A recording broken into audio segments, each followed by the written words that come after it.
Hi. So, flipped. Kind of left you hanging in the middle of a girl fight, which was crazy. Those two girls bid all that money to have lunch with Bryce and then ended up physically fighting over him. Let's see.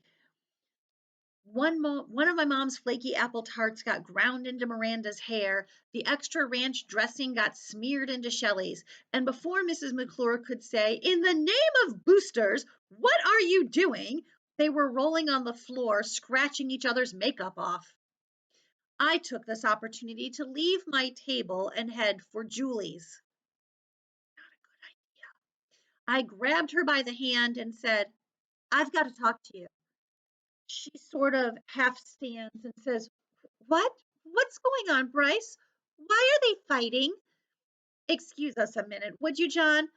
I pull her away from the table, but there's no place to go. And I've got her hand in mine, and I just can't think. So I stop right there in the middle of the room and look at her, at that face. I want to touch her cheek and see what it feels like.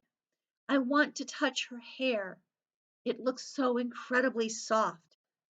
"Price," she whispers, "what's wrong?" I can barely breathe as I ask her, "Do you like him?" "Do I?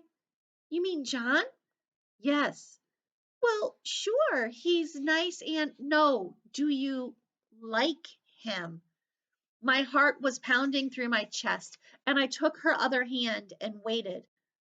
"Well, no, I mean, not like that." No, she said no. I didn't care where I was. I didn't care who saw. I wanted, just had to kiss her. I leaned in, closed my eyes, and then she broke away from me.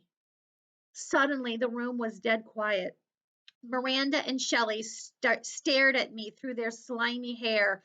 Everyone was looking at me like I'd blown in my entire circuit board, and I just stood there, trying to reel in my lips and pull myself back together. Mrs. McClure took me by the shoulders, guided me to my chair, and told me, "You sit here and you stay here." Then she hauled Miranda and Shelley outside, scolding them and telling them to find separate bathrooms, and she would clean up while she ran down to the janitor to mop up their mess. Sorry, I blew that. I sat there by myself and didn't even care about covering up. I just wanted to be with her, to talk to her, to hold her hand again, to kiss her. Gross. Before school was out, I tried to talk to her again, but every time I got close, she would dodge me. Good girl. And then, when the final bell rang, she disappeared. I looked everywhere for her, but she was just gone. Garrett, however, wasn't. He tracked me down and said, "Dude, tell me it isn't true." I didn't say a word. I just headed for the bike racks, still hoping to find Julie.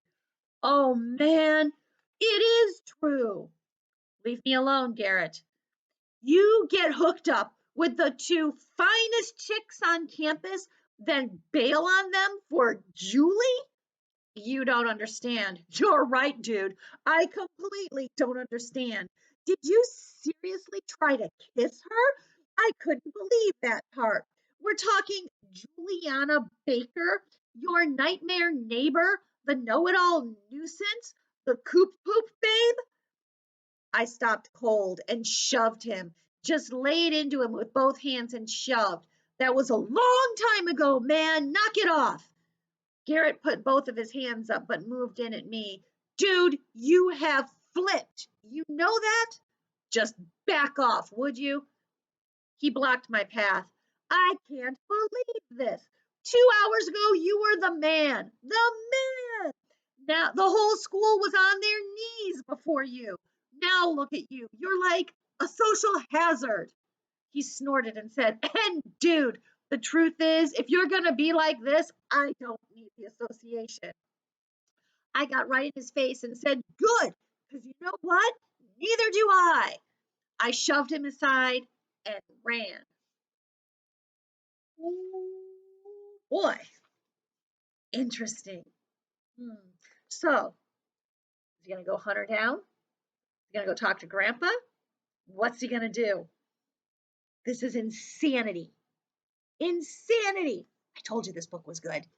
All right, hang in there till next time. I'll see you later. Bye.